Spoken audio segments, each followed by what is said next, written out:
Okay, good evening, everyone. A little bit, I think. It's 7 o'clock, according to somebody's phone, and we will be starting the meeting here. This is the Chelmsford Conservation Commission, calling this meeting to order. My name's Carl Bischoff. I'm the chair of the commission. We will be following the published and posted agenda with a couple of changes. One change is that we will be swapping the order in the regulatory section. First of all, the first in the regulatory session, we will open that 61 Smith Street, but we will not have discussion. That will be continued, so that will be continued to a future date for discussion, but we will open the hearing. And then the second and third ones, we're going to flip-flop, so we will be doing Hildreth before Palet. So just so you have that in your plan. This meeting is both in person and through Zoom. In the case of the Zoom not working properly, we will continue the meeting in person only. The meeting is being broadcast and recorded by Chelmsford Telemedia and will be available on their website and on YouTube. And we do have a quorum here tonight. We have 6 members of the commission. And we will get started. Our first order of business is always open issues from the citizens. If there's any public input or concerns for anything related to issues within the jurisdiction of the commission that are not on the agenda for tonight, you can come forward with a comment, with letting us know about something. Yes, sir. Good evening, John Abbott, 384 North Road, 159 Dunstable Road, and a member of the Board of Directors of Lowell Sportsman's Club.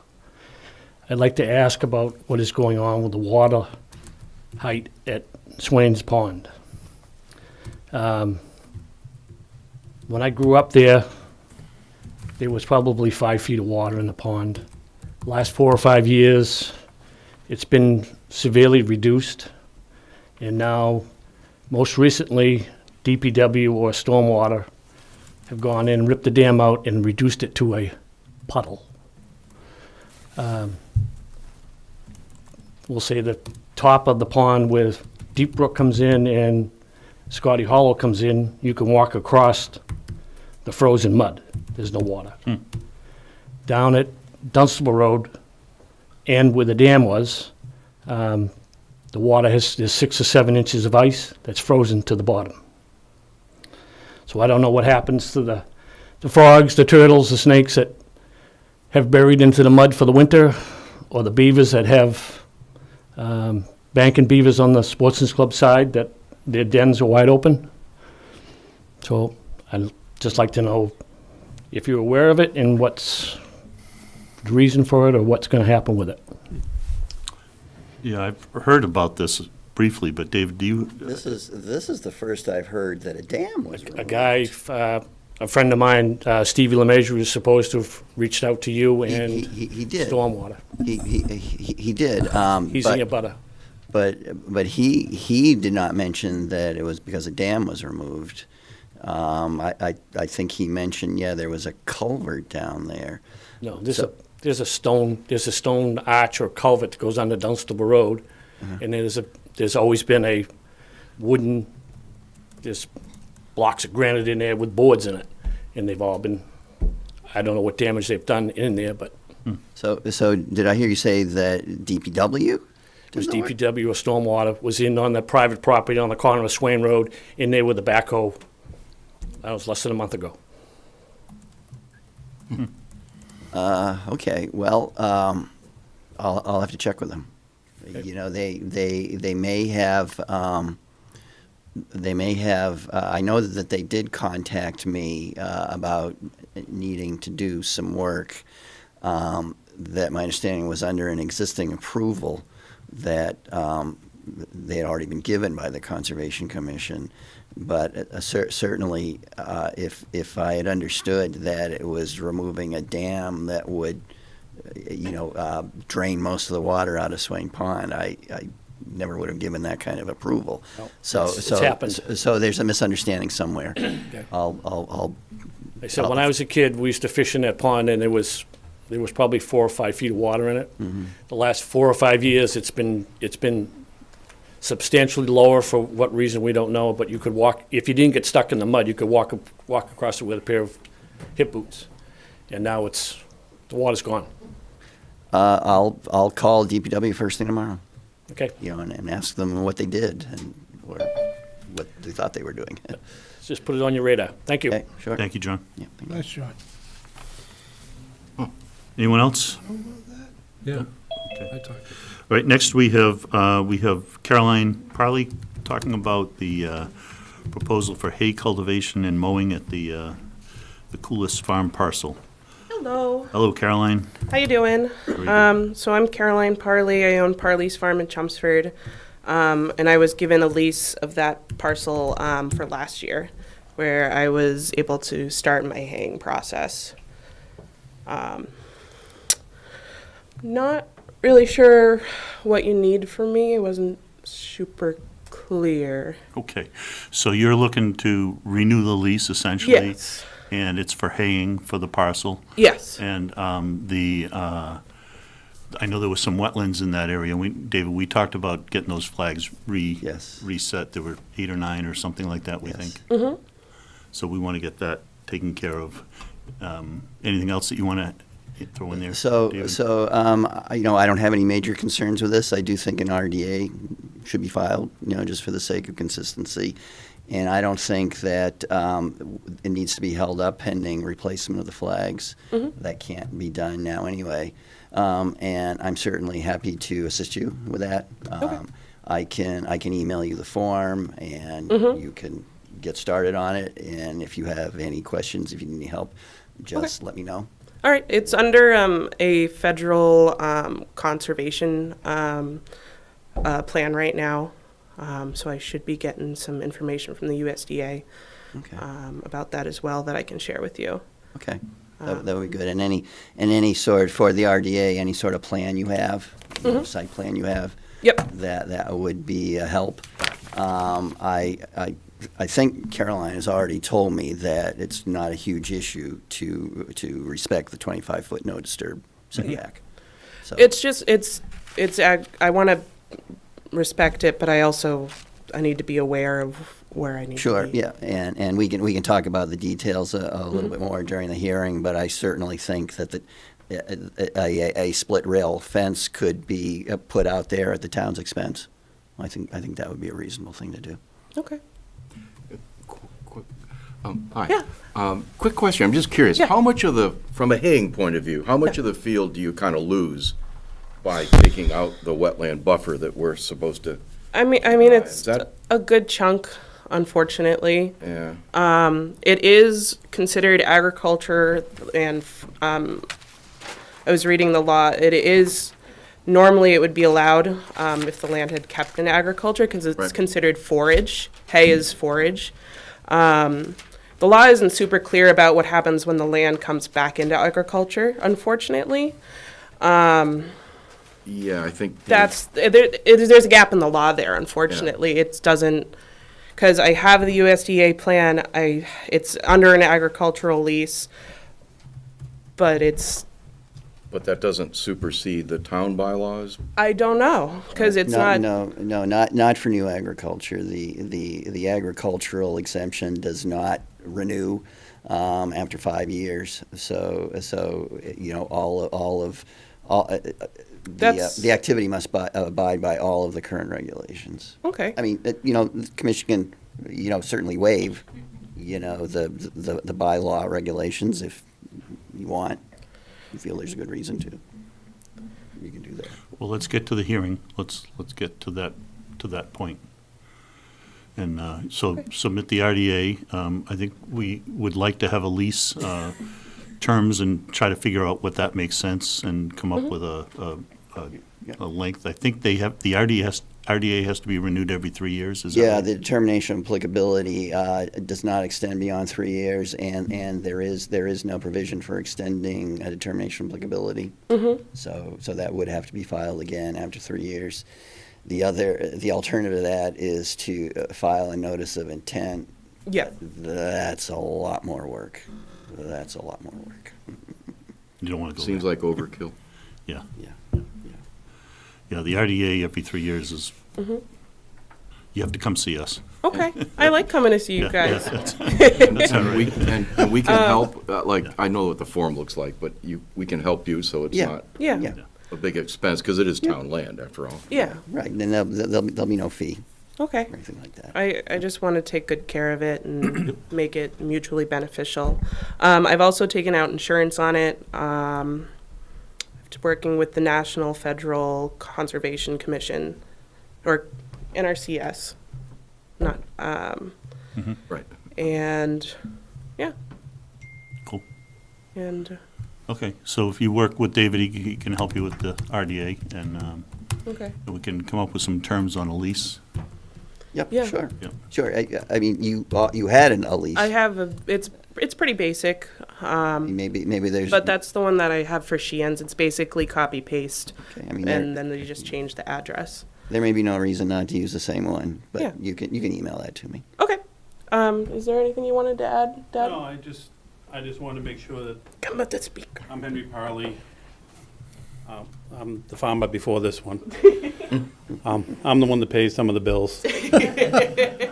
Most It of just, you guys got to be aware that, there is a significant investment on our part to go put these fields back into production. And, Caroline was quite distraught the other day when she found out she didn't have a lease.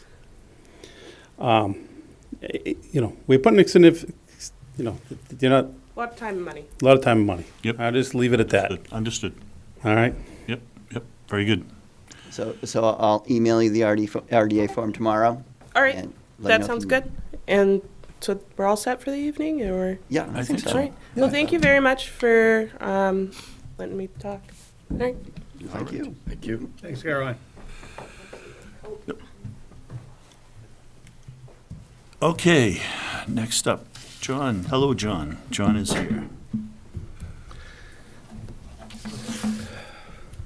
Cell phone there, so just go up, no. John Ray, 223 Pine Hill Road. I got two things to talk about. One, the Fieldstone issue. Carl and David and I are gonna be meeting tomorrow. I'm gonna bring my wife, if you don't mind. I would like to talk about the incident that I came into with you and Caroline, okay? That's up to the As a chairman. neighbor, I'm just going to say, as a neighbor, I was surprised that it wasn't waived, okay? Because my understanding, John, you can verify this, Paul went to the Parleys to request that the field be hayed for the preservation of the agriculture in town, okay? And so it's not so much for their ability to make money, but it's to the town's benefit to have that field hayed. And then we're hitting them with a requirement, that's fine, but we also have the option to waive it. And it would have been nice if that had been done ahead of time. That's all I want to talk about. Thank you. Next up on the agenda is 20 Russell Road. So, David, do you want to set this up? This is not a hearing. This is just talking about, when this was before us in the past already with one previous discussion. So the commission presumably remembers that Mr. Hammer of Landplex, who's up at the podium right now, and his client, Mr. Lee, waving his hand, were here at a prior meeting. Was that back in June? Yeah, like more in the fall. Some It was in the fall. something like that. 2024. Where the both of them were introducing the commission to Mr. Lee's desire to build a house on a portion of the property he owns on Russell Road. Why don't I bring that up right now?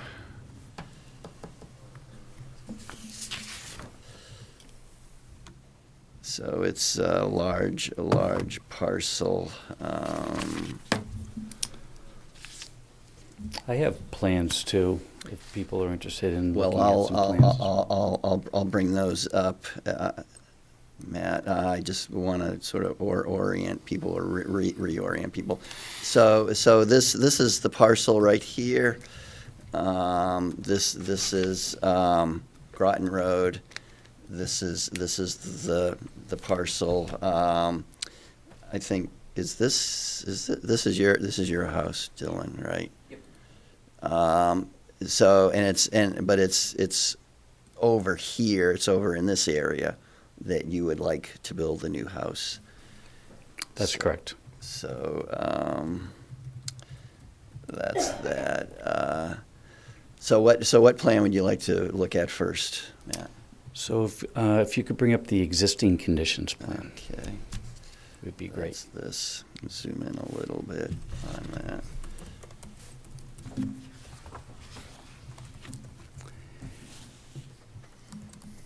So I assume you want to sort of focus in on this area here. Okay, so good evening, everyone. For the record, my name is Matt Hammer with Lamplex Engineering, and I really appreciate you having us here for an informal discussion to continue a discussion that we had last fall. We left the meeting with some hope that if we further investigate some issues that are in the surrounding area and show a level of appreciation for the comments, the condition of some drainage issues that were present on this cart path road as it intersects with Russell Road, and we explore solving some overall issues. We were hoping to meet with the DPW, meet with the conservation agent, clean out these existing drainage issues, evaluate those issues to show that we have solved some of these problems that had been long-standing in this area, in hopes that the commission could see the effort that we're putting in order to consider us developing this lot on the corner. So if you could expand out, David.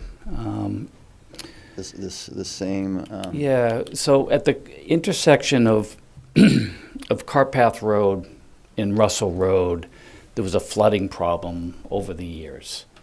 So we said, okay, well, what is that problem? And we realized, oh, that's great. Can you zoom in just, yeah, right there. So we realized that there's catch basins that were completely full of sediment, to the point where the sediment was completely over the catch basin. So when we actually went out and did a survey, we didn't even see them. So we discovered them.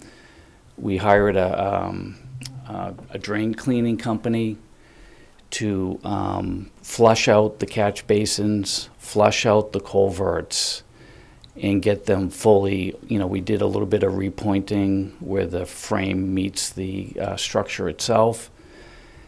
And then we realized that there were 3 structures that were just completely inundated with sedimentation. So we cleaned all that out. What we then did was, notified, David that they were discovered. We surveyed in, all that information. So we now have an expanded plan which fully shows those systems. Those systems are here and here, as well as in here. Excuse me, did you say you had paper plans too? I do. Could I see one? Yeah, sure.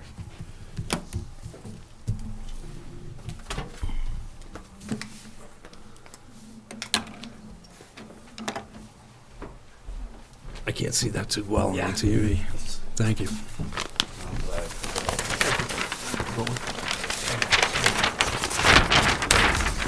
Fair enough.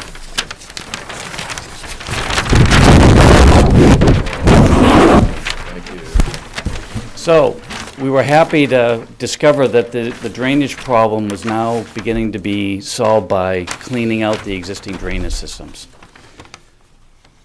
We then met with Anthony Rapucci and Miss Courtney Thompson. Had a meeting with them to show them the discovery of these systems. They were happy that we discovered them and cleaned them out. And then we went and met with Mr. Coons again to say, okay, what should we do next? Well, the next phase was to analyze whether those systems are actually function as they sit there today. So there was a directive via email by David Kuntz that said, why don't you analyze these systems for the 2 to the 5 year storm? And we went as much to analyze them for the 100-year storm. If you could zoom out a little bit more, David. Where are these structures? I'm having trouble even with a big map. Right here. Okay. Right here. Can you point that out so we can all see it? Or unknown. Or just tell us if it's on town property or privately owned property.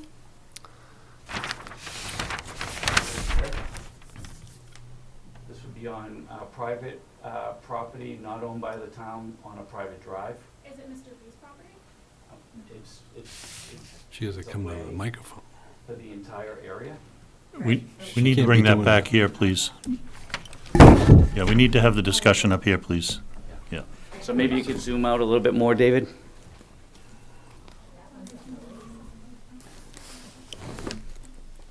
Want to see the entire lot? Just a little bit more. Yeah, right there. So you see that cart path comes down to the intersection, and there's a catch basin down at the end. That was full of sediment and no longer functioning. Got all cleaned out, and then what we did is we did a subcatchment analysis, and we provided a stormwater supplemental analysis on the area to ensure that the contributing area that is captured by that catch basin actually functions as it sits there today, cleaned out. We did that analysis and we were happy to see that it does actually function as it's installed for the contributing area that it would, that's contributing to it. That analysis was provided to Mr. Kuntz, or David. We had a meeting to go over those calculations to ensure him that that we're happy that we've solved that problem for the intersection. Now, the long-term problem is a function of implementing an operation and maintenance plan, which I'm sure the commission is familiar with. How do you do that? How does it get administered? Who's responsible? Can they provide, yearly, maintenance records to show that the systems are being cleaned out and maintained properly? And that's where we come in, because we can take on that responsibility. We can take on that responsibility by providing that as an attachment on a deed for Russell Road, and we would be willing to do that in an effort to, try to get our home on the corner of 4 Russell Road, because now we would have a mechanism where we could attach it, where right now the problem would just continue unless the neighborhood just wants to clean it out of their, goodwill.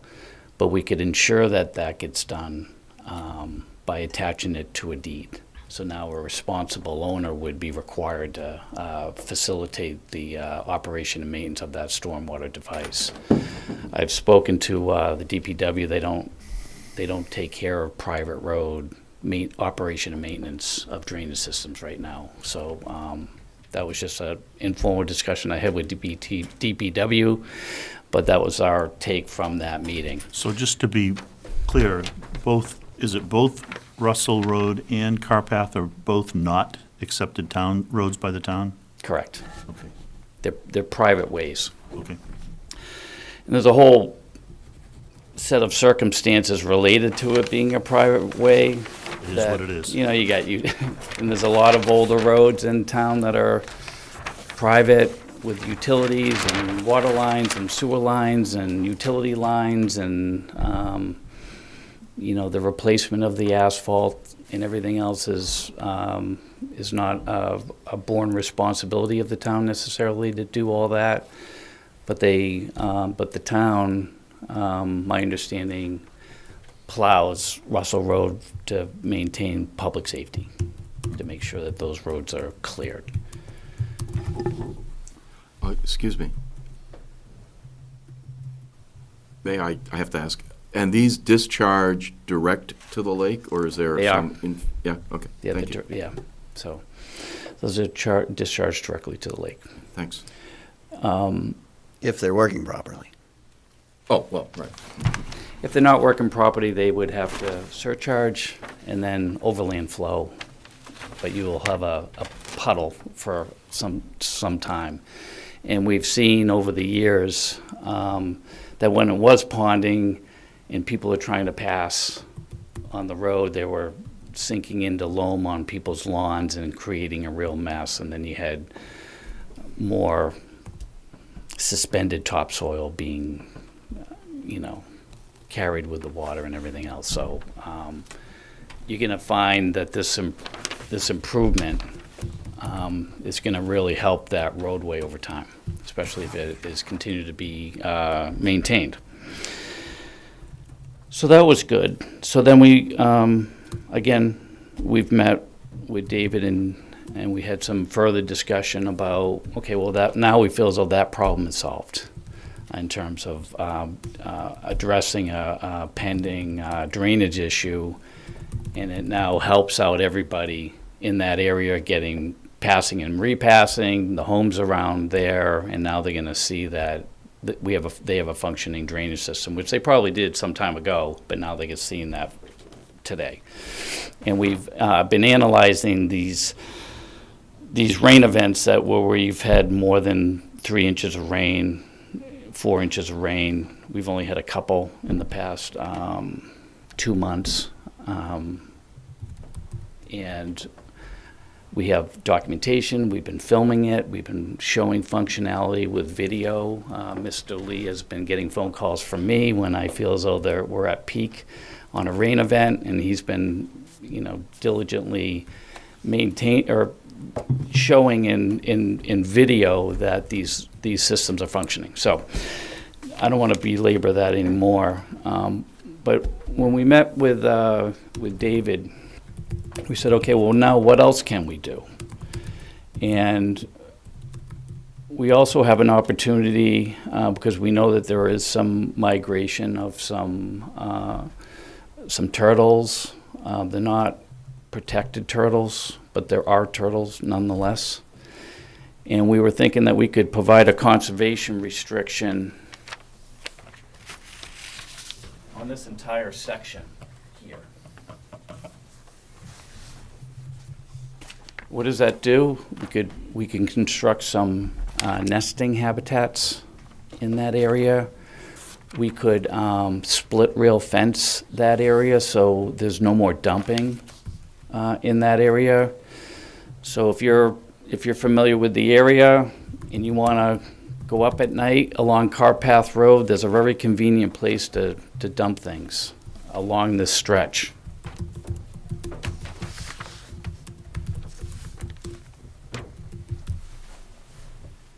We feel as though split rail fences, awareness to the sensitive nature, turtle nesting areas, conservation area, do not dump, that can deter a lot of folks who just think they can just dump there and not harm anything, that you'll get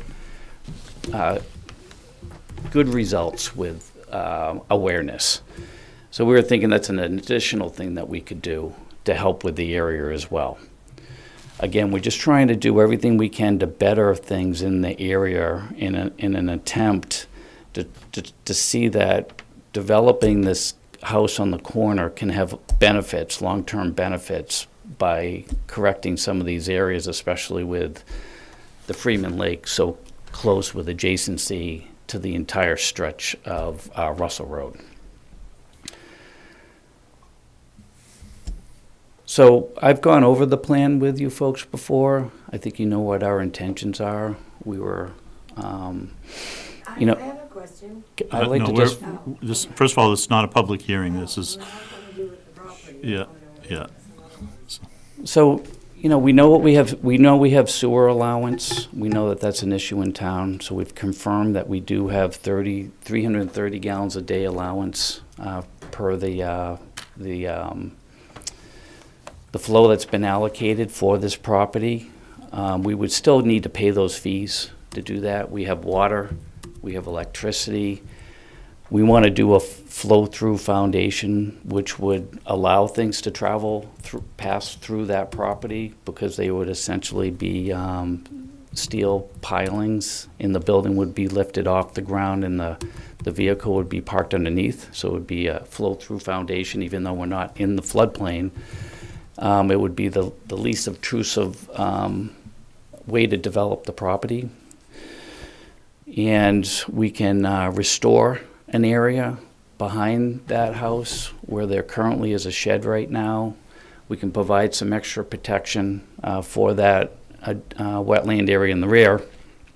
And we were hoping to see what the board thought. As part of that order of condition, and like I said, we could put on a deed, you know, to maintain these drainage systems, which have been a problem in the past. And we would be hoping that we could come in for a notice of intent, and our goal would be to be asking for this waiver of this 50 feet. The building would be over 25 feet from the wetland, but we would be asking for a waiver to the 50-foot setback. Well, I think strictly speaking, you'd be asking for 2 waivers, Yeah, that could be. because there's, I'm not, don't quote me on the waivers amount, but I can say that we wouldn't be disturbing an area that's not already disturbed. So there would be no tree cutting, vegetation cutting, or clearing in order to put the house there. It would be basically be put in an area that's already been disturbed, and then we would also be restoring the area behind where there's currently structure. Okay. So. Okay, so let me ask the commission your thoughts, unless, David, do you have anything you want to add at this point? no, not at Okay, this so time. Peter, I think you had a question. Yeah, just kind of simple. The idea of a conservation restriction, which, you know, I mean, that's sort of an attractive trade-off, which is why you're Yeah. doing it, but, you know, how much of the property, the remaining property, you kind of pointed, We could put a conservation on the rest of the property because it's wetland, but you don't really need to do that when it's a wetland resource area, right? yeah, right. But the upland area that was along Cart Path Road, that's actually an area that looks as though it's not wet, and there's been a long-standing problem of dumping of leaves and things that affect that upland, direct upland habitat to that bordering vegetative wetland. So we thought that would be something that would really benefit the resource area by protecting that upland area. Okay, I have one other quick question, Carl, but I just wanted to comment. At least the town GIS shows a either vernal pool, I don't know if it's certified, somewhere where it says assessors map block 12 or somewhere in there, and that's obviously of interest. Yeah, so So you're- that you're- came up, Mr. Spawn. I actually, it's good that you brought that up. So we're going to do a habitat study during the vernal equinox time span that needs to be done. So we're going to do that this upcoming April Okay, and in March. I just want to make the comment that's totally in alignment with what we're trying to do on Yeah. the commission, is to protect those sensitive areas. Yep. And I'll just add that I have emphasized to both Mr. Hammer and Mr. Lee that even if the commission is agreeable in concept to this approach, that does not absolve them of doing these studies and, you know, like wildlife habitat evaluations, whatever, and, you know, of having to comply with those types of regulations as well, so. Right, and we're not the planning board either, or other zoning boards. I mean, there's other questions that are out of our purview. So, thank you. Okay, Thank you. That was a Chris? good point there. Yeah, I mean, I just continue to have some serious concerns. I mean, we just, from a precedent in the past, have looked really closely at any projects coming in, having a house closer than 50 foot to a resource. It's a really, it's a big burden of proof on the applicant to convince us that it's the best thing to do, and we've got to look closely at all of our values, and, so anyway. I hear the skepticism in your voice. Oh. Anyway, that's me. Okay. Mark? Well, I too, that's obviously an issue with me too, but you want to take upon the street drainage in that area there yourself? You want that to be your Yeah. Albatross. ongoing life? I mean, you're going to be there every year doing that, taking sand out of there. I mean, honestly, Mr. Gibbs, we're going to get a buildable lot, which is very valuable in Chelmsford. Chelmsford needs housing. We know we can add some additional easement to Groton Road additionally, although that wasn't something specific that the DPW wanted. But it's really a minimal expense to maintain those systems. Oh, I'm sure it is. It's just, I think, I don't know you. I'm not trying to say anything bad about you. I think it's as good as the piece of paper it's written on. What do you mean by that? Taking care of those castings. Well, I don't take care of them. No, I know. But you get into a contract with a company that, removes that debris. They have to dispose of that debris. They typically get lost, though, as time goes on. That's my concern. Hold on one sec. So no, well, if those need to be submitted, you're gonna find this a lot more and more as we go through time with stormwater maintenance. That those are Get a gonna lot be. of it commercial. Those are gonna be required every year because you just can't rely on someone saying they're gonna do them. They're gonna actually be a requirement. Okay, I'm all set. Okay, Bill? On the plan, the 50 foot from the lake, Yep. you kind of stopped it and you didn't continue it through the lot. Because there's a little, So that's good, but can you bring up the other plan, David? What's that? Do you mind bringing up the other plan? I have another plan. So which, Zoning, the site plan? This shows that better?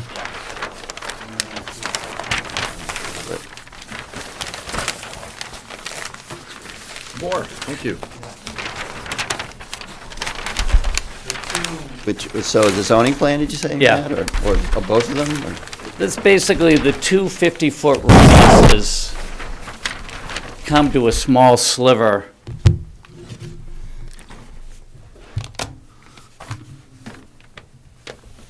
Right here. That's the only part that's out of the 50 from either side. Right. Inside that? Yeah. That's all you've got outside the 50-foot Yeah. no disturb setback from both wetlands, Correct. both Freeman Lake and the Yeah. wetland and back. And we were thinking, and so anyways, that is the 50-foot buffer from after you cross the street and get towards Freeman Lake, so.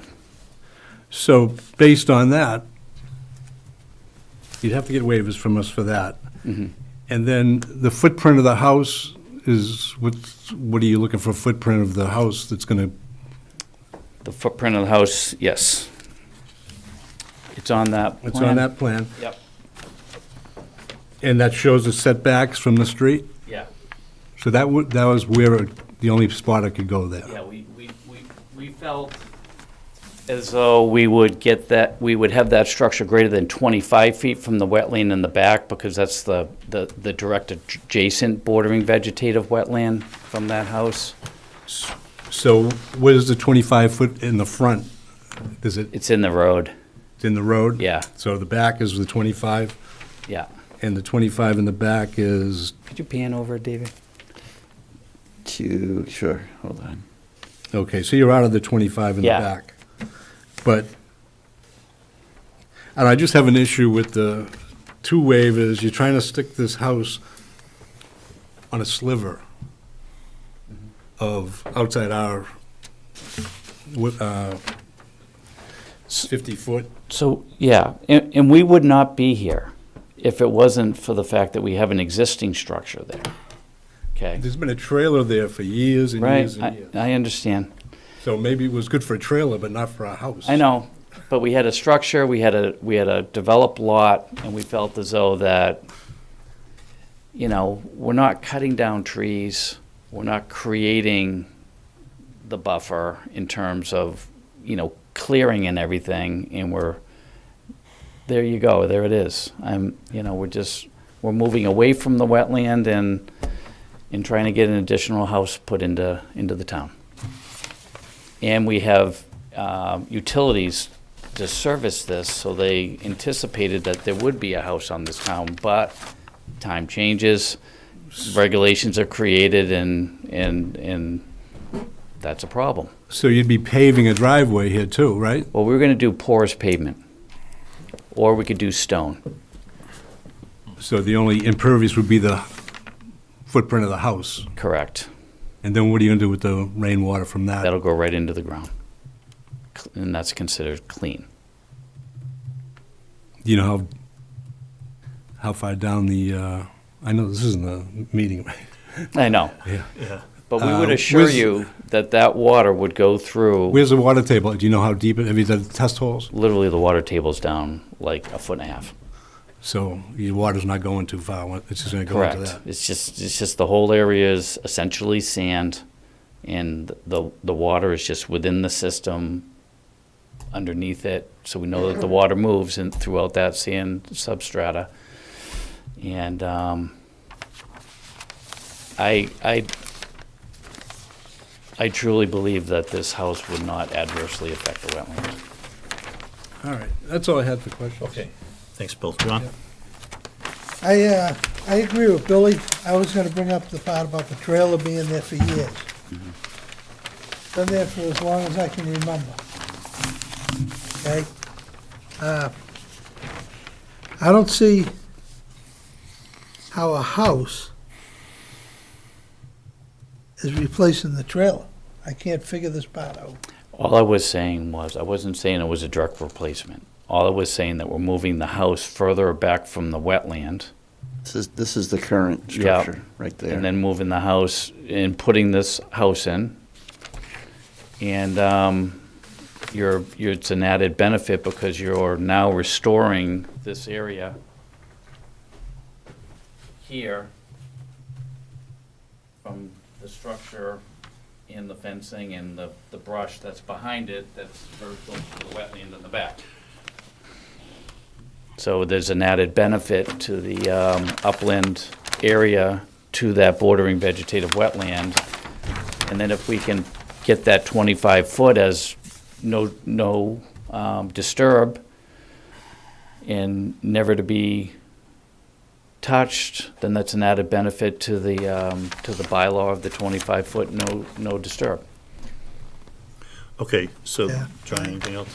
No, I just, I'm having a hard time with So, the trailer, taking the shed, you're talking that as a structure, it's just a shed.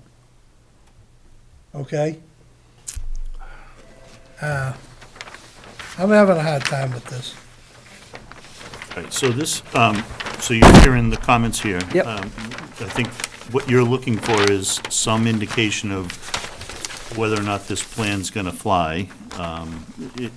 Should you even submit the plan? Because right now, this is not a hearing, this is Right. this is a discussion. So I heard a fair amount of skepticism here, but I didn't hear any, like, absolutely no kind of things. But I think you have to make your decision. You have to read what you heard from the questions that we were bringing up. I don't know if, David, if you wanted to add anything else. to that. The only other thing I would want to add, so Matt, I think you said earlier that no trees are proposed to be taken down, which again, I think that's really important if this is in fact a vernal pool back here. You know, the commission's been quite adamant about that no trees be taken down in the buffer zone of a vernal pool. So, but if this is the tree line right here, it looks like maybe some trees taken down, or? Yeah, I mean, I would move that stairwell and reduce the size if necessary. Okay. I mean, it looks here like you wouldn't have to take down any trees if in fact the house is going to be in front of this, Yeah. the structure right here. It looks like you could get away without taking down any trees. Right. Yeah, there's ways to modify the size of our footprint. We just kind of look, there is a long-standing problem in this area that doesn't seem like anyone's putting their foot forward to solve. And we've been doing that in an effort to, for obvious reasons. And we were hoping that for the future of this area, that would be looked upon as something that the commission could look at as there could be an added benefit to going through this exercise. So. That's valid. However, the area could create an association and make this happen as well. Although part of it's on a private land, but that's a possibility as well. Who owns that lot on the corner? The Mr. Dylan Lee and his wife Laura Luna. Okay. That's where the catch basin is? Oh, well, they own a house on Russell Road and this lot. So they own 2 lots. Oh, which one on Russell? It's 20 Russell. They're right on the corner with Cart. It's the one more in from that corner of Okay, Carpath. This one right here. Okay. All right, so I don't think we need to go any further. I know there were people here from the area, the neighborhood, but it's really not an open hearing. We're just having a discussion. Sure. And I think you can appreciate that we're not making any decision here. We're providing some feedback to the applicant, and it's his call if he's going to move forward. So is it fair to say that Mr. Hammer and Mr. Lee can go ahead and file a notice of intent, but the commission is no guarantees? Absolutely, yeah. An accurate That's what I was hearing here, is a fair amount of skepticism. Can I throw one thing on the table? Yeah.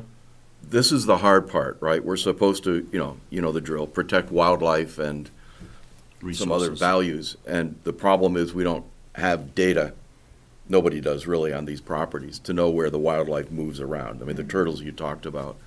But to my way of thinking, and this is not an opinion on whether I would approve of the thing or not, but given that wildlife corridor thing, the more native plantings around that yard to facilitate movement of the Sure. critters. Now, again, I'm saying that not knowing where the critters move, and that's the data gap we have. But the more, let's just call it eco-friendly a development is, that gets my attention. So you're talking about some of that. You already threw some on, the porous Well, pavement and whatnot, but Yeah, we would- landscape, shrubs, native stuff. Yeah. Not crazy, and I don't mean like big fancy perennial gardens, but just some bushes and trees. Understood. Think about that. We know what those are. We know what that vegetation Yeah. is, and we would come in with a robust vegetative plan to address that, or anything else that would be required through the notice of intent proceedings. But, we wanted to show the board that, we would do everything that we would need to, or what anyone should do to make this proposed building beneficial, or to not be adversely affecting the surrounding resources, but to actually be providing an added benefit. And I think that with some of the items that I've outlined and additional ones, if we go forward with a notice of intent, can be achieved. Okay. And I appreciate everyone's time. Okay. So, thank you. If this was a hearing, I'd say closed, but for the moment, for the evening, but we'll move on in the agenda. Thank you very much. Okay. I don't see Chris here tonight. I am online. Oh, On Zoom. oh, there you are. Hey, Chris. Were you out too many nights Hi, this guys. week? Yeah, So sorry, I this is couldn't be our there in person. Planning Board Liaison. Hello, Chris. Hi. So as you probably have heard, last night we had our special town meeting where we did pass the local ADU bylaw. So that's going to the Attorney General for review now. At our last planning board meeting on January 22nd, we endorsed the open space and recreation plan. Good job on that, gentlemen. It's a really good plan, and I think that really looking forward to seeing the implementation of that. The We did review the lighting bylaw changes that is going to be co-sponsored for the Springtown meeting. Kelly Beatty and the planning board are going to be co-sponsoring that, so we will be hearing more about that soon. We had 65 Dunstable hearing and 4 Palet. I'm not going to steal Casey's thunder tonight, so I'm not going to comment on that, but it was a good hearing, and we are pretty close to closing that out soon. We reemphasized the preferred approach for the planning board for the aquifer protection gap analysis. We do want to have a full board discussion with the consultant, because a lot of us have different opinions on what went right and what went wrong in some of those hearings. February 12th is our next meeting. We'll be finalizing the lighting bylaw and floodplain changes that we're going to be proposing for Springtown meeting. And February 26th are the opening of the public hearing for those zoning changes that we'll be talking about. We're also potentially going to add Kate's Corner zoning clarifications and fixes to that, depending on how far we get over the next few meetings. That's all I've got. All right, very good. Thank you, Chris. Appreciate it. Quick question. Yeah, sure, real quick. Hi, Chris. Peter here. The lighting bylaw, do you know if that's roughly the same that Kelly Beatty, I think, is the fellow that, it's kind of the same thing he's been presented to us and to you, and maybe some tweaks, but it's the same basic idea, right? The downlights and so forth.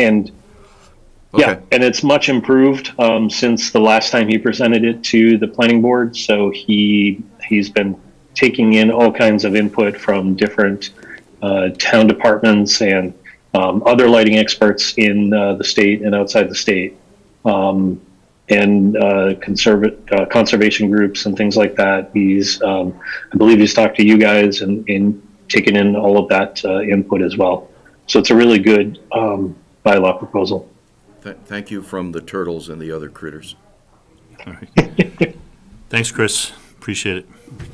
All right, so next up on our agenda, we have a notice of intent for Mr. Thong Huang at 61 Smith Street. As I said before, we will read the notice of intent to open the hearing, but the hearing will be continued upon, so there won't be any real discussion here. So if you could read the notice, Chris. Mr. Chairman, pursuant to the provisions of the Massachusetts Wetlands Protection Act, Mass General Laws, Chapter 131, Section 40, and the Chelmsford Wetlands Bylaw, Chapter 187, the Chelmsford Conservation Commission will conduct a public hearing here in Room 204 at the town offices on Tuesday, January 28, 2025, to consider the notice of intent filed after the fact by property owner Thong Hung for proposed work within riverfront area in 100-foot buffer zone to bordering vegetated wetlands and inland bank at 61 Smith Street, further identified as Assessors Map 32, Block 122/Lot 3. The project entails construction of an addition to a single-family residence, associated grading and installation of rooftop drainage infrastructure, replacement of an existing deck, installation of utilities, and driveway repairs. Mr. Chairman? Thank you, Chris. So without any further discussion, I'll take a motion to continue to our next meeting on February 11th. Mr. Chairman, I move that we continue this hearing until our next meeting on February 11, 2025. Motion from Chris. Second. Second from Mark. All in favor? Aye. Aye. Motion's unanimous. Okay, we'll hopefully see that at our next meeting on February 11th. Thank you very much, Chris. You did a lot of heavy lifting there. All right, next up. I don't see Brian. Is Brian online? Or are we doing 10 Hildreth? Yes, but I don't see Brian. I don't think so. You there, Brian? Well, then why don't we we went a little out of order with that? Yeah, I don't Kinda think that caught him would off throw guard. him off, though. I don't think so. What's that? That wouldn't throw Brian off. He's, No, I so actually, for 10 Hildreth, though, you were going to go through your discussion with the Yes. town council. yes. So why don't we go through that? Okay, sounds good. So these are the questions, town council responses to agents' questions are in red. So my questions are in black, so we can just go through in order here. So pertaining to the first three, do the rare species protection provisions of the Chelmsford Wetland Bylaw give the Conservation Commission the legal authority to, first of all, require all or portions of a chain link fence in priority/estimated habitat located in areas outside the Conservation Commission's regulatory jurisdiction, i.e. outside of wetland resource areas, their associated 100-foot buffer zones, and riverfront area. So council's response to that was, in my opinion, the commission may only regulate areas within its jurisdiction 100 feet away from any resource area and 200 feet from any river. Therefore, requiring fencing outside of the buffer zone is not provided for in the general wetlands bylaw and would be subject to challenge. So, seems pretty clear.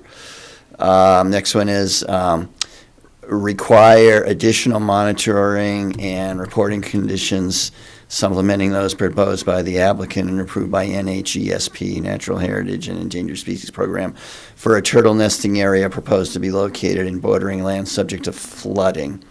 Please see the open sand area shown on the attached NHESP approved turtle habitat restoration and enhancement plan. This plan, for instance, proposes only a 3-year monitoring and reporting period with no species identification. Well, my experience is that such plans generally provide for, at the very least, a 5-year monitoring, reporting period, and identification/documentation of species utilizing the nesting area. Council's response. In my opinion, since the general wetland bylaw protects rare species habitat, the commission may regulate areas within jurisdiction that are proposed for habitat. So the answer is yes, if the commission wants to. The commission can impose additional conditions to what has been proposed by the applicant and to Natural Heritage and approved by Natural Heritage. Third question. Hire a consultant at the applicant's expense, of course, to peer review the NHESP decision. Council's response. Pursuant to General Law, Chapter 44, Section 53G, the Commission may require a peer review of the application and submittals. Provided the applicant has agreed to follow the requirements of the NHESP decision, the peer reviewer, in my opinion, may review that NHESP decision as part of the application. So the answer is yes, the commission can, if it chooses, hire a peer reviewer to look at the NHESP decision. Next question, next and last question was, additionally, not necessarily connected with rare species concerns, can the bylaw be construed to provide a jurisdictional 100-foot buffer zone to bordering land subject to flooding, also known as 100-year floodplain? Please note that the Commission has historically interpreted the bylaw to provide a 100-foot buffer zone to isolated land subject to flooding and inland bank, regardless of whether those areas support wetland vegetation and or hydric soils. Council's response: the town of Chelmsford General Bylaw, Section 187-2, jurisdiction includes land subject to flooding or inundation by groundwater or surface water. And therefore, in my opinion, those areas are subject to jurisdiction. However, the bylaw also defines buffer zone as the lands out to a distance of 100 feet horizontally that adjoin the following: any freshwater wetlands, marshes, wet meadows, bogs, swamps, vernal pools, springs, banks, reservoirs, lakes, ponds of any size, beaches, lands under water bodies, intermittent streams, brooks, and creeks. As you can see, the definition of the buffer zone does not include land subject to flooding or inundation by groundwater or surface water, and therefore, in my opinion, those areas are not subject to a buffer zone. So I would say the main motivation for asking that question with regard to this particular project is that there are certain aspects of this project that are within the buffer zone to bordering land subject to flooding. I know the town I came from, Lancaster. It was explicitly within its bylaw and regulations that bordering land subject to flooding does have a buffer zone, and that the commission therefore could regulate, activities within that buffer zone, but that's not the case here, according to council. So I don't know how much more you want to discuss this without Brian being here. Yeah, I think that's perhaps not fair without Brian being here to respond. So I would say, though, that, the first one we talked about, they just said the chain link fence, we probably don't have jurisdiction. The second one, we could add conditions, and the third one, we could hire a peer reviewer. This is what we should be thinking about. Yeah, I think that's the key one. Yeah, if we were to hire a peer reviewer to review the Natural Heritage's decision, then what? That's what I think we have to think about, is to what end do we do that? Just because we can, and the peer reviewer comes back and might say, I don't agree with the Natural Heritage decision, I don't think the state's going to care. I don't know, but we have to think about that. So I don't know that we want to, as I said, and the last one I don't think is much to discuss there. It seems like we're always moving the goalpost a little bit further every time. Well, we're trying to understand our jurisdiction, I think, No, here. I hear you, but Yeah. And this is a tough one.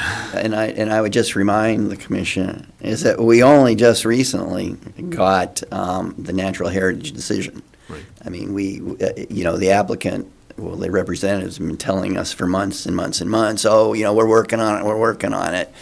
When in fact, I think what actually happened was that they didn't actually file with Natural Heritage until they got the final plan. Right. And they Which- could have been more honest with us I about understand that, but yeah, I think it was a little, I don't know. I don't know. So again, I'll just repeat, we only just really saw this decision from Natural Heritage, so. I guess personally, Carly, I'm not in favor of an additional peer review of the National Heritage decision. They made the decision, and I don't think that's gonna produce evidence that's worthy of keeping this open any longer than it has been. That's just my personal opinion. Could I add something? I'm just thinking out loud here. The Natural Heritage Review was endangered species, not wildlife. So they were looking at our one or two endangered species. I guess we're not supposed to say out loud, but everybody knows what they are. So I guess I would need to think about that, but to me, it's the big question in my mind is wildlife, Yep. which we're kind of past that. And the turtle thing, I mean, what's likely to happen with a peer review? They say, like, you should put a different kind of dirt in the turtle nesting area. It might be something like that.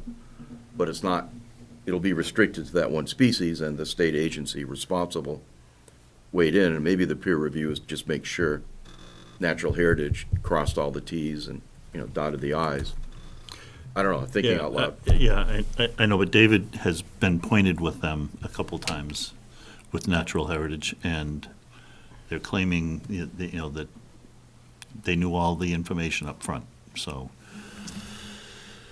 any other comments? As I said, I'm not sure I'm comfortable with doing a whole lot of discussion here without the applicant in Yeah, front I of think us. I think he should be here. He should be here. Yeah. So why don't we shut down the discussion for now? We'll continue this till the next meeting. Well, I mean, do we know if he's coming later tonight, or we had any word at all, or? No, I haven't heard a thing from him. I assumed he would be here. He's usually here, when he is here, he's usually here right at the beginning of the meeting. So it is a little odd that I haven't heard anything, so. He's quite good about being, Yeah. at least, So, so at what point are we at now? How close are we to doing the order of conditions?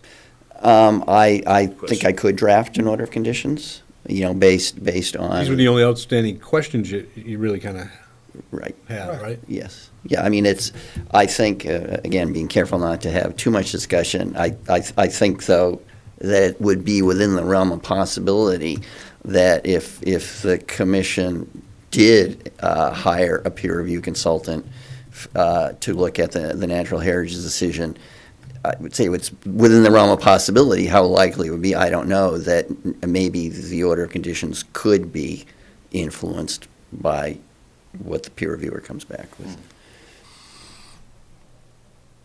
Probably. So I would say, I think asking you to start drafting the order of conditions makes sense at this point. Do we need to discuss the fence and what type of fence I mean, I that don't would think help. we need the chain link fence. We'd like it, but we can't. You don't need the Enforce it. chain link. Well, No, I'm just well, saying, I that was a mean, question. you could require it in your jurisdiction. I mean, you could require it in the buffer zone and in the bordering land subject to flooding. Is that the best thing for the turtles? I don't know. That might be that might be a good question for the review consultant, you know? But the applicant, if I remember correctly, proposed a rail fence? Split rail. I mean, we're discussing this. Yeah. Not supposed to, So- all right. Yeah, all right, so let's Sorry. table it. Let's just, I think we need to shut it down now. We'll table the discussion until the next meeting. Carl, I move that we continue this hearing until our next meeting, which is February 11th. Okay, And, motion, Input tonight? no, No, not we tonight. can't, No. because we're not going to. Yeah, the applicant's not here, sorry. But I do want our agent to get a hold of the applicant's representative, find out what's going on, because honestly, I mean, he was here at the last meeting, he should have been here. Right. So Right. I'm frankly not happy that he's not here, and he's had no word with our agent. And you folks, Yeah. the public are here. Yep. And went to the trouble of, there's a lot of other places you couldn't have been at than here, so. Good, very good if point, If Chris. you could convey our concern, to be good. Definitely. Yep. Maybe he's got a legitimate reason. Could be, I mean, could be a medical Something's not emergency, I right. mean, it could be something. That there's not at least a Okay, representative. so motion from Chris to continue to February 11th. Second. Second from Bill, all in favor? Aye. Aye. Okay. Sorry, folks. Thank you. We'll be here. Yes. All right. Emergency. Take- Right. The hospital might. Folks, can we be quiet, clear in the room, please? Thank you very much, appreciate it. Let's go to, next hearing is the notice of intent for 4 Palet Drive, and the applicant is here. All right. Hey, Casey. Hello. Good evening to the commission. Casey Ferrero with Howard Stein Hudson. So I will say that based on last meeting's discussion, we did take the considerations pretty heavily, and we put our creative hats on in how can we add some plantings, which in turn kind of create some habitat in a manner where they're going to actually survive.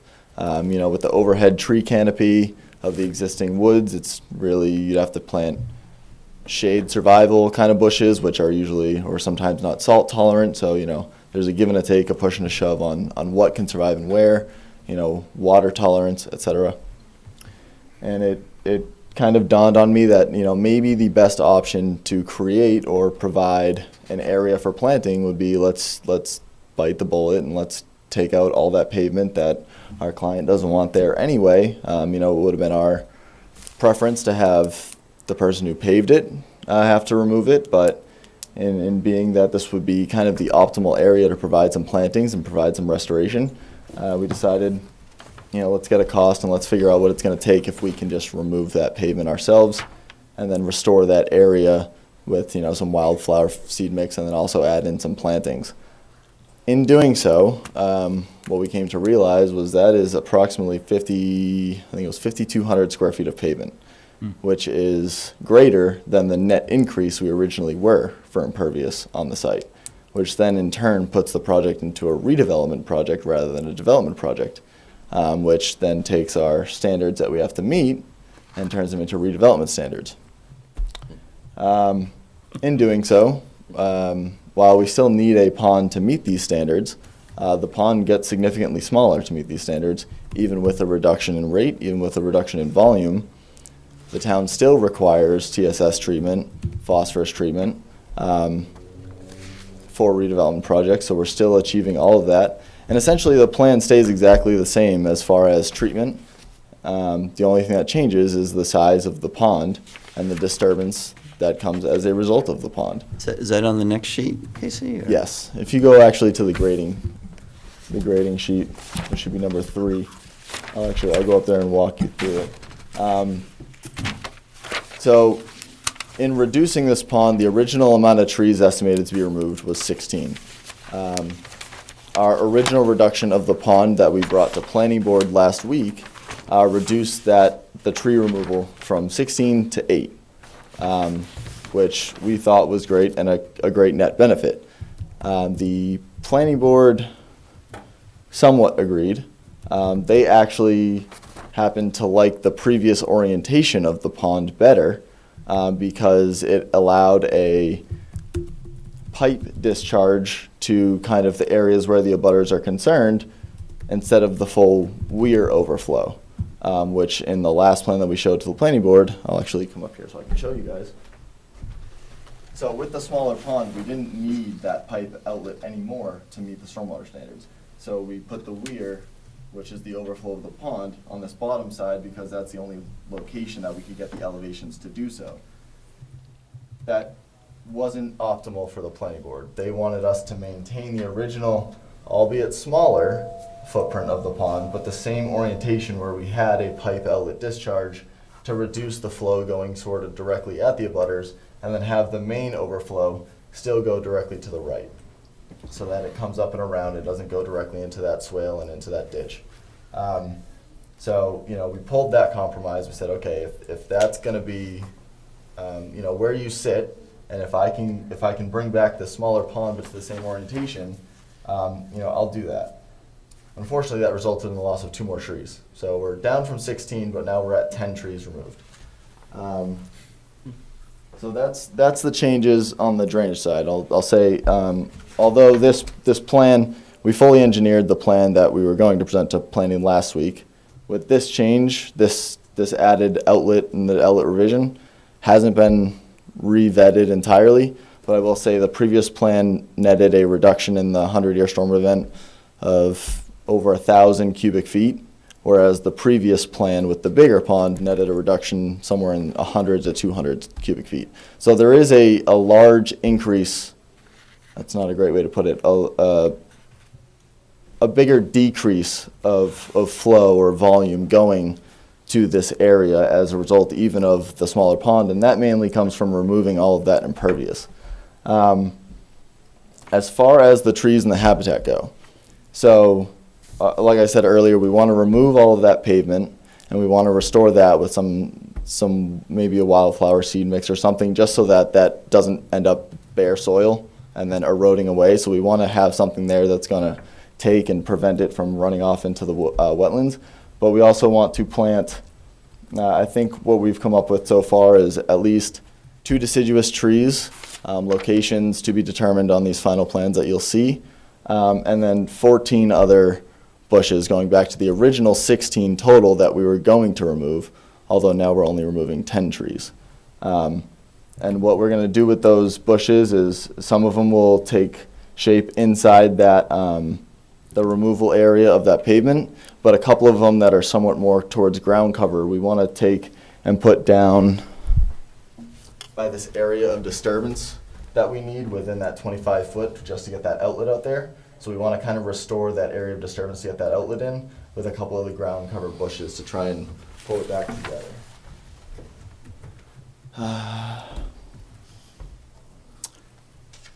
Beyond that, I believe that kind of summarizes the changes, and hopefully being able to pick at your concerns and alleviate them so that, obviously we don't expect a vote tonight. You don't have a full plan, you don't have full reports or anything. But what we do want before we finalize the engineering and get it back to you is kind of an indication that, we feel that planning board was okay with this plan. We feel that they are comfortable with moving forward with this plan. We want to have the same level of comfort with you guys that we're not going to have to make any more major changes or or really kind of sharpen the pencils any further than we have now to get to a plan that could be approvable by this commission. Okay, thanks. Peter, you want to start? Or Dave, do you have anything to add? No, not really at this point. I only just saw this plan Yeah. Friday afternoon. Right. I would say in concept, it looks good to me, certainly to remove all of that pavement and then restore it. See what the details are in the proposed restoration plan, but I think conceptually, I think it looks good. Okay. Peter? Thank you. Okay. Chris? I agree. I mean, I like hearing that we're gonna have a lot of pavement removed, and the impervious pavement goes away, and then if we can replace that with native habitat, trees and bushes that are native to us, I think that's gonna be good. Great. Okay. Mark? I like the plan. I feel bad that all this is falling on the homeowner or the owner of the property, especially behind Castori's there. Yeah. It's definitely a plus for the area. The pond, I think, is fine. I think it did a great job of what you had to work with there. And there's no winner here. The town puts an unbelievable burden on the homeowner. Yep. And not everybody's gonna be happy on this plan, but I think you did the best you could with it. Thank you. Bill? I'm happy with the plan, too. Do you plan on putting riprap back at Castori's where their hot top Yep. ends? So right along this pavement edge, what we don't want is for these trucks to be going against a bare edge of pavement and then breaking that away, and then eventually that erodes and erodes. So what we're going to do is reinforce that whole edge with either a gravel pack, or it's not going to be riprap like big large stones, but we'll put some kind of gravel down. It's going to be pervious, so it's not going to be, letting off gravel dust and all that as it compacts more. But we are going to have it maybe 3 feet along that whole edge. But then where they have like a turn radius around the building, we're going to expand it just so that they do have an area to maintain that turn, because that is the reason they originally paved it. So you're kind of giving them a little area to work in. Do we still have the swale from taking the water from the other place? Yep, so what we did maintain, and since this is the area that we're removing all the pavement, there's not too much additional work into where there was tree canopy to bring a swale to come up and kind of redirect all of that around to come around our pond and our development there. So when this first came to us, our biggest concern was the houses on Dunshire, with water coming from this lot, anything we did here. So with the smaller basin compared to the basin you had last meeting, is there any increase in water? Nope, there's actually a significant further decrease, and that results mainly as a net result of the removal of the pavement. You think that all that water from that area was coming over, feeding that? Yes. So, I mean, that was my concern from early on, because long before this project, they had a lot of problems on Dunshire Drive. Mm-hmm. So, I mean, that was my biggest concern. No, I'm very happy with this. I agree with Mark. It's a shame that the people that own the apartments were forced into doing all this. It cost a fortune. I mean, and I'd just as soon, as fast as we can get it over with, to wrap it up. Because every time you come, I'll go to the planning board, it's thousands of dollars. Right, So, thank you. looks good. John? I agree with Bill, Mark, Chris, everybody. What you got to work with, you've done a good job. No, I mean, I think you gotta go with what you're working with. That's how it's gonna be. You're forced into it, so you gotta work with it. So just one more question. So Casey, there'll still be runoff coming off of the Castori's parking lot. Correct. Right? There's really nothing you can do to prevent that. Nope. It's just managing it after it gets on to. Well, so another function of that gravel area that we're going to put up against that is going to be kind of dissipate that flow as it flies off that pavement, so that Okay. it doesn't erode away at what we're trying to create and restore there. But it won't reduce the volume. I will not be able to reduce the volume that's coming off of their pavement, but all I can do is disrupt the velocity of it so it doesn't erode away. Can you grade it in a way that'll push it further down? You know, can you grade that where you pull the hot top out? Make it a little higher so it brings the water further? So it pushes it back onto Castores? Yeah. So I mean, I are mean- you looking for it to go further this way? Yeah. Well, I mean, is that possible? This turns into a hill on this side. So we'd have to basically get more into the buffer zones and more into the 25-foot no disturb on this side just to take down that hill to be able to allow it to go this way. Okay, it's just a, For conservation reasons, you just prefer it to go its natural okay, path anyway. that's fine. I was just, popped into my head. Yep. Okay, so we're wanting to see the final plans. I would like to offer the public, if you'd like to, I see at least one member of the public who has an opportunity to speak, if not one or two. You can sit down, honestly. I'm all right. If it's easier. It's not too bad, but thank you. All right. All right, so Sarita Fernandez, 27 Dunshire Drive. At the last planning board meeting, we were all very excited to see that they were removing the pavement. That was awesome. We were concerned with the size of the retention pond being reduced, part of which because we've had many discussions. They kept on saying, not my problem, that other parcels were coming into it. But now because it's satisfying their need, all of a sudden they're removing all this pavement, it's reducing it, so thereby we can make the retention pond smaller.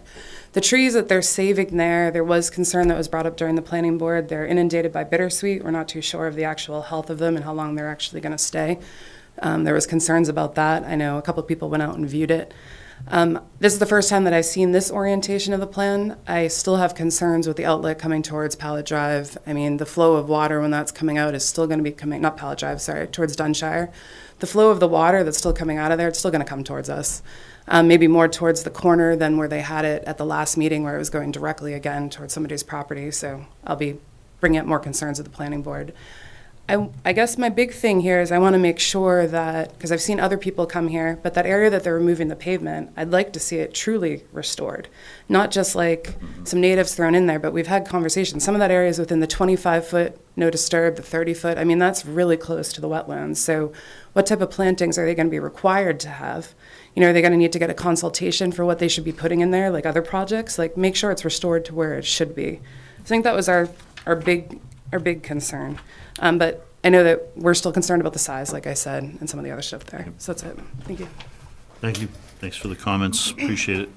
Any further discussion? We can continue. Can I just, Yep. Casey, I imagine you'll do this, but it would help us approve it quicker if you address some of these questions on the next drawing, but specify what you are proposing to plant. Yeah, we'll have a landscaping plan that'll be submitted Yeah, as part of it. And remember this idea that if you've got crushed gravel under the removed pavement, you're gonna have to put in something to be able to grow stuff. Right, so, and again, this isn't a wetland replication, right? It's the restoration of a buffer zone. So the idea is we wanna plant it with a grass, a wildflower grass, or some other native grass that, Right. get it to start growing, and then let it be. You know, let it grow to how it would naturally. Right. Let it habituate the way it Right. would.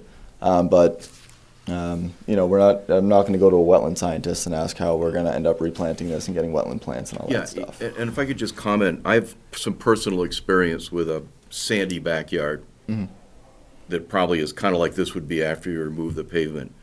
And again, I'm no landscaper and there's no expertise here, but I just mixed in a ton of compost and bought a seed mix from New England wetland plants and threw it down, and let me keep going. I put a net over it so the birds wouldn't eat the seeds. And it's awesome.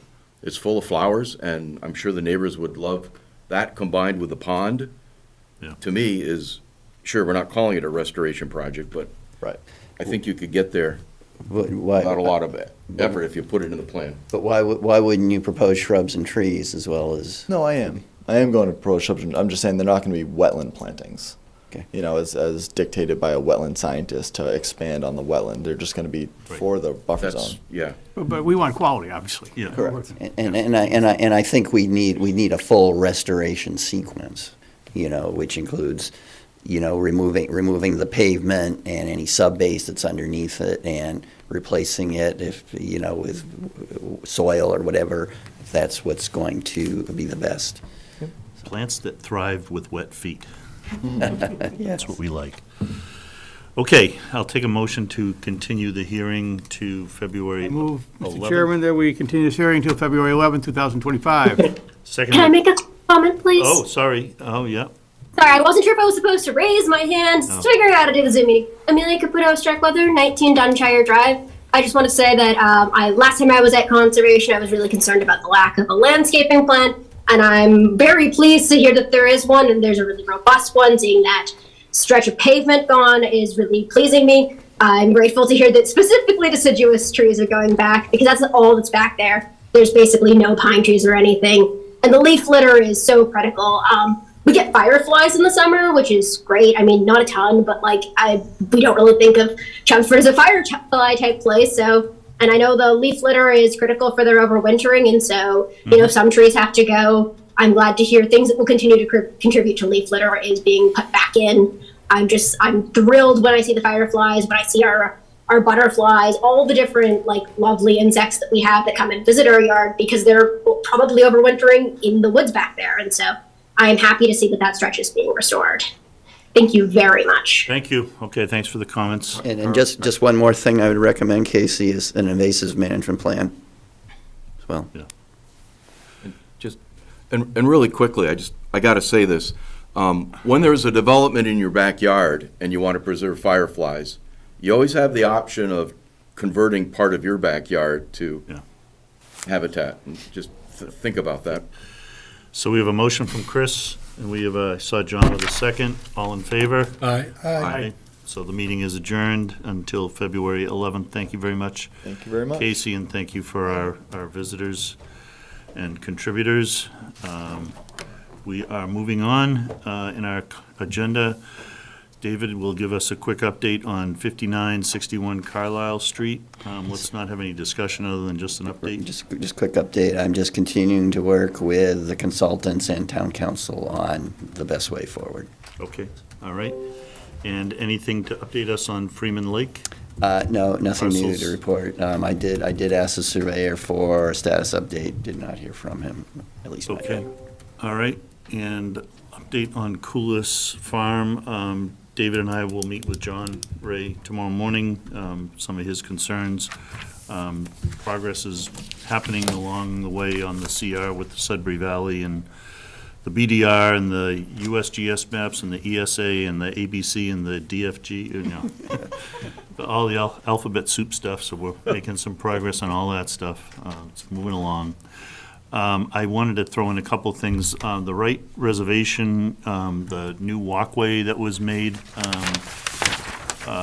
it kind of highlighted that the old walkway had some shortcomings. It was just old, and so there's been some repairs being done. Some of the planking's being replaced. That's been happening in the last few weeks. So you'll see some more of that happening in the next few weeks. It's a good thing. That's happening. And as I think somebody mentioned at some point, we did have the open space, Chris mentioned it, the open space and rec plan was presented to us, to the planning board, and to the select board, and well-received, and all endorsed the submittal of the plan to the state. So I think they had a couple of tweaks they were making to the document this week, but I think they're pushing, or I don't know if they will or we will push the button to submit it, but we'll figure that detail out. But it's been, I think it'll be NIMCOG. yeah.